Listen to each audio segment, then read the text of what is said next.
Hello student, today I am going to teach you about science fair and a science exhibition. First we know what is science fair or exhibition. Science fair and exhibitions are purely an educational activity carried out in a systematic manner entirely for the development or advancement of the science. It is an opportunity for the students to apply scientific methods to conduct independent research. बिल्कुल जो science exhibition और fears है वो sequential process में होता है. ये student के लिए एक प्लेटफॉर्म होता है जहाँ पे वो अपना साइंटिफिक नॉलेज, अपनी जो क्रिएटिविटी है उसको एक सिस्टमैटिक मैनर में, एक सिस्टमैटिक वे से वो शो कर सके. Exhibits display in a science fair. हम लोग क्या क्या एग्जीबिशन में क्या क्या हम लोग डिस्प्ले कर सकते हैं. मेरा जो साइंस फेयर का मतलब जो हम बोला जाएगा, मेरा जो साइंस फेयर का कंटेंट क्या क्या हो सकता है, हम लोग क्या क्या कर सकते हैं साइंस फेयर में. देखिए, objects and spaceman collected by the students. बहुत कुछ सा स्पेसमैन है, बहुत कुछ ऑब्जेक्ट्स है या उसका जो वैल्यूज़ होता है वो कलेक्ट करते स्टूडेंट को उसका डिस्प्ले कर सकते हैं हम लोग. Next, graphics material like charts, graphs, pictures and diagrams. हम लोग बहुत किसी के कनेक्शन को ग्राफिकली शो कर सकते हैं, चार्ट पेपर शो कर सकते हैं, पिक्चर्स कर सकते हैं, डायग्राम्स कर सकते हैं. Scientific models chart depicting the scientific principles. हम लोग साइंटिफिक मॉडल्स कर सकते हैं, हम लोग चार्ट पेपर यूज़ कर सकते हैं डिपिक्टिंग द साइंस प्रिंसिपल में. केमिस्ट्री का बहुत सारा लॉज है वो हम लोग लिख कर दिखा सकते हैं. तो इन दिस पे हम लोग ये सब एग्जीबिशन का अपना मतलब क्राइटेरिया डिसाइड कर सकते हैं. और भी कुछ है, अपरेटस और scientific instrument prepared by the student. Sometime लोग क्या होता है, हम लोग खुद से भी कोई इंस्ट्रूमेंट को डेवलप करते हैं, तो वो भी एक प्लेटफॉर्म होता है कि जहाँ हम अपनी क्रिएटिविटी, जो मेरा क्रिएचर है अकॉर्डिंग टू बाय मेरे से बना है, वो हम उसको शो करेंगे. Scientific toys either electronic other mechanical. अगर कोई इक्विपमेंट्स बन गया है, साइंटिफिक टॉय बन गया है, इलेक्ट्रॉनिक्स डिवाइसेस को यूज़ करके अगर आप कुछ प्ले वे कुछ टॉय बना लिए हो तो आप उसको कर सकते हो. Improvised apparatus. आप कुछ इम्प्रोवाइज किए हो, कुछ नया किए हो किसी अपरेटस के साथ, तो you can show these things. Articles of a scientific uses. कुछ आर्टिकल शो कर सकते हैं. Display the project. आप अपना प्रोजेक्ट वर्क दिखा सकते हो. गुड साइंस टेक्स्ट बुक आप डिस्प्ले कर सकते हो. जनरल एंड रेफरेंस बुक्स आप दिखा सकते हो. News bulletin, journals. तो ये जो सारा चीज़ें कंटेंट हो सकता है मेरा साइंस एग्जीबिशन में. हम ये सब कुछ इंक्लूड कर सकते हैं क्योंकि बहुत वैरायटी आपको दिखाना है.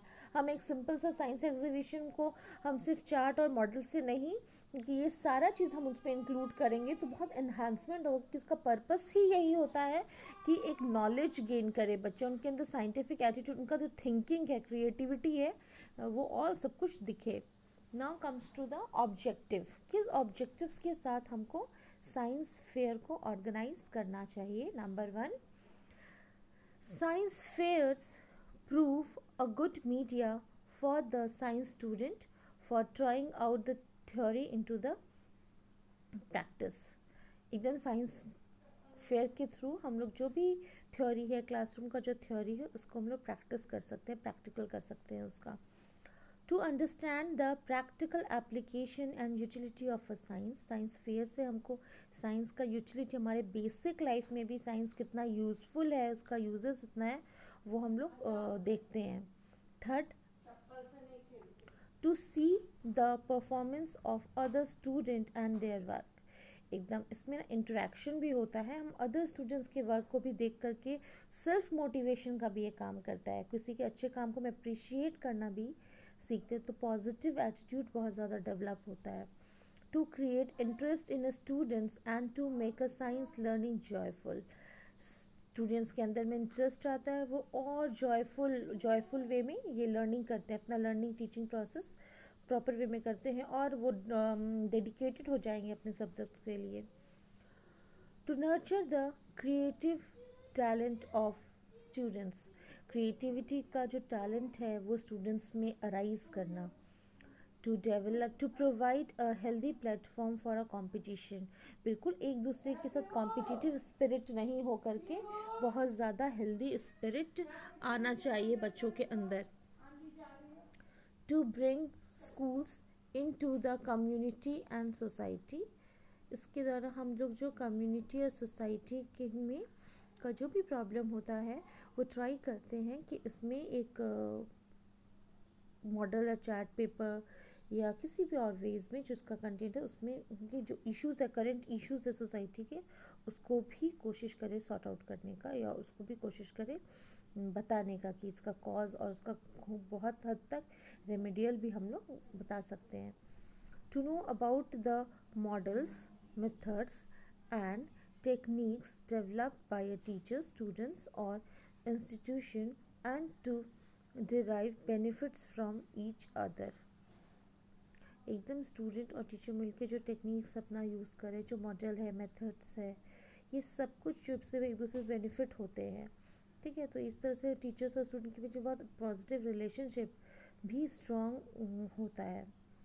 To bring out the future scientist to the limelight.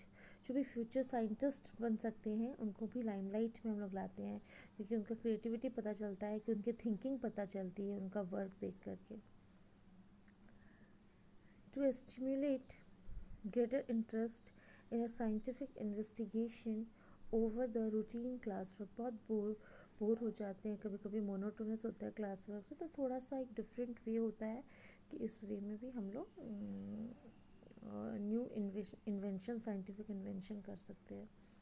To make the public science minded. Publics को भी या स्टूडेंट्स को भी साइंस माइंडेड बनाना चाहिए। हमेशा ये चीज़ नहीं है ना कि साइंस नहीं, अपने सब्जेक्ट को और बहुत ज़्यादा प्रमोट करना, उसका जो पॉजिटिविटी है वो सबको बताना कि पीपल इसको देखे। Okay, now the values, now comes to the value of science fair. Number 1, intellectual values. एकदम इंटेलेक्चुअल वैल्यूज़ होता है ये पर्सन्स अपना जो एबिलिटी ऑफ जो थिंकिंग है, देयर अंडरस्टैंडिंग है, आइडियाज़ है, वो शो करते हैं अपना, तो उनमें कहीं ना कहीं एक अपना थिंकिंग अराइज होता है, उनकी जो कैपेबिलिटी है, एबिलिटी होता है, क्या वो सोच सकते हैं, किस लेवल तक उनका है, तो एक स्टार्ट और एक प्लेटफॉर्म हम लोगों को ये मिलता है। तो इन दिस वे इसका एक इंटेलेक्चुअल वैल्यू होता है साइंस फेयर का। Psychological value, yes, science fair का साइकोलॉजिकल वैल्यूज़ भी होता है, लाइक डैट वो कुछ भी बहुत जो पर्सन है वो कितना यूनिक सोच सकता है, वो खुद से कितना इंस्पायर्ड हो सकता है, वो इमोशनली इस्टेब्लिशमेंट आता है अपने काम को देखकर, वो कहीं ना कहीं से पीस ऑफ माइंड फील करता है। तो जैसे बोलते हैं ना, साइकोलॉजी, सोशल, इमोशनल, फिज़िकल, वो हर तरह से हेल्दी, एक प्रॉपर डेवलपमेंट होता है बच्चों का, अगर वो बहुत अच्छे से पार्टिसिपेट करते हैं। तो इन दिस वे इसका एक साइकोलॉजिकल वैल्यू कि उसके लाइफ में एक बहुत ही पॉजिटिव क्या बताएंगे, इसके लाइफ में उनका बहुत ज़्यादा पॉजिटिव थिंकिंग अराइज हो जाता है ना। सोशल वैल्यूज़, बिल्कुल बच्चे एक दूसरे के साथ मिल के काम करते हैं, तो कहीं ना कहीं उनके अंदर नेगेटिव कॉम्पिटिटिव फीलिंग का नहीं आता है, वो उनके अंदर सोशल वैल्यूज़ की मिल के करना, और वो ये चीज़ समझते हैं कि पार्टिसिपेशन क्या इम्पोर्टेंस है, हम लोग अकेले काम नहीं कर पाएंगे, मॉडल मेकिंग, चार्ट मेकिंग, ये पूरा ग्रुप वर्क है, एक पूरा ग्रुप है, एक पंच के साथ मिलके एक दूसरे की रिस्पॉन्सिबिलिटी करते हुए काम करते हैं, तो बच्चों में एक तरह से social value, social discipline arise होता है।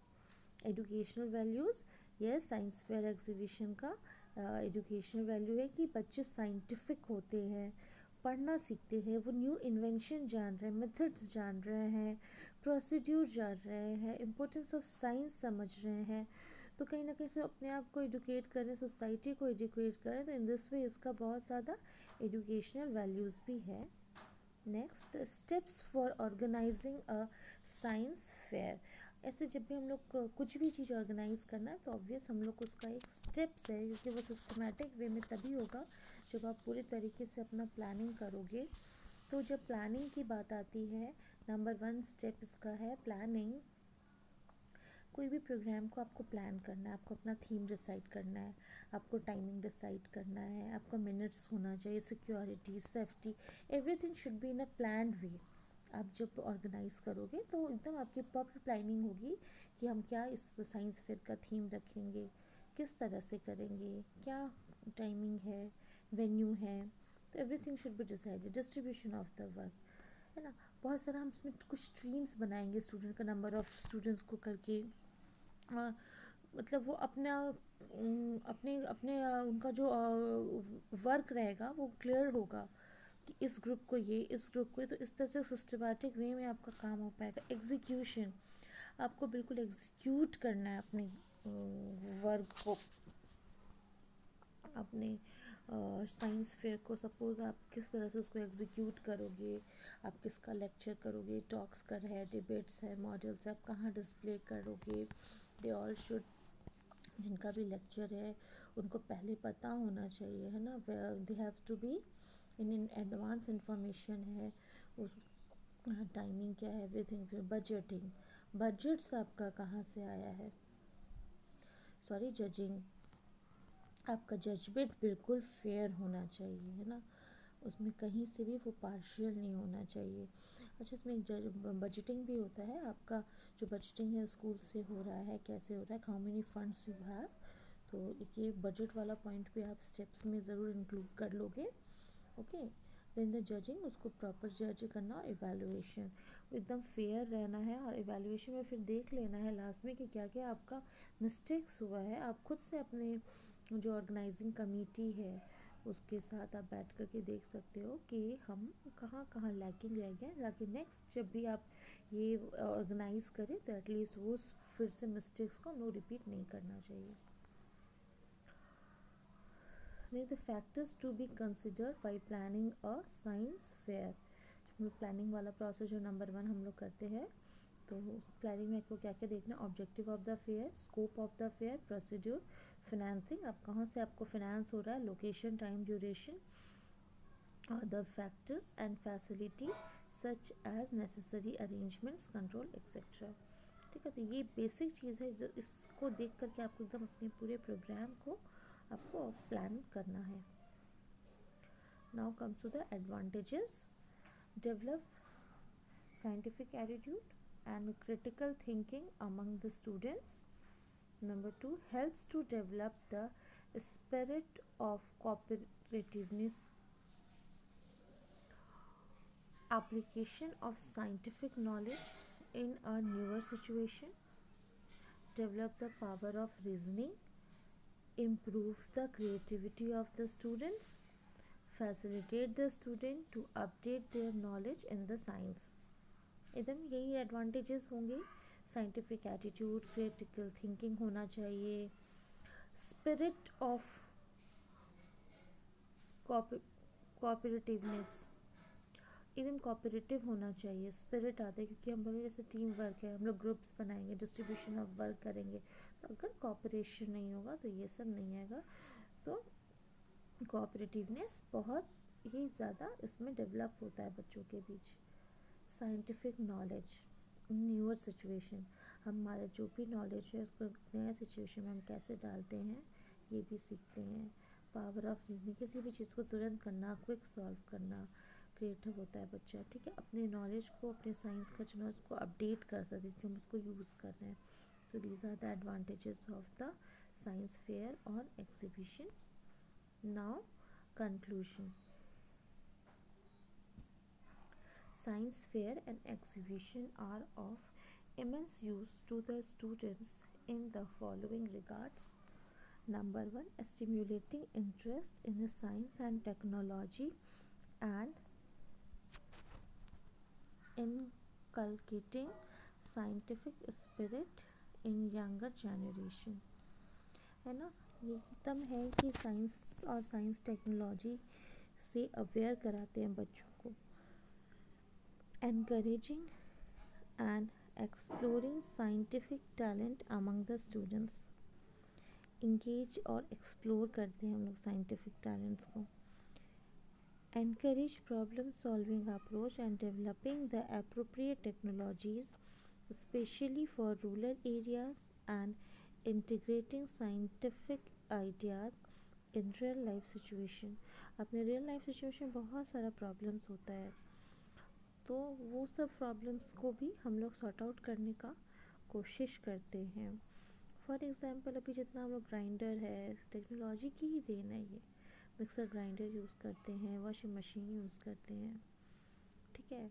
और बहुत सारा चीज़ है. अभी जैसे देखो, तुम्हारा फर्स्ट एड का जो नॉलेज है, घर पे कुछ भी हुआ तो इमीडिएट जो होता है फर्स्ट एड आपको यूज़ करना है. तो ये सब जो बेसिक चीज़ है ये हम लोग बता सकते हैं लोगों को. अपनी safety, cleanliness, hygiene, importance of hygiene, है ना, बैलेंस डाइट, ये सब जो बेसिक चीज़ है वो हम लोग पीपल्स को बताएंगे तो बहुत हद तक एक उनके जो बेसिक जो प्रॉब्लम्स है उसको हम लोग ओवरकम कर सकते हैं. Popularizing science among masses, creating an awareness regarding the role of science and technology in a socio-economic and sustainable growth of the country. अपने आप को साइंस को बहुत ज़्यादा हम लोग को बहुत ज़्यादा यूज़ में लाना है, बहुत ज़्यादा पॉपुलराइज करना है कि बहुत एक मास बहुत इंस्पायर रहे, उसके इम्पोर्टेंस को समझे और ज़्यादा से ज़्यादा लोग आए. जिससे क्या होगा, हमारे जो कंट्री में हमेशा एक डेवलपमेंट होगा, सस्टेनेबल डेवलपमेंट होगा, ठीक है. तो इन दिस वे जो साइंस फेयर का हम लोगों को हमेशा एम्स और ऑब्जेक्टिव्स को क्लियर करके रखना है. Okay students, that's all about today. Thank you.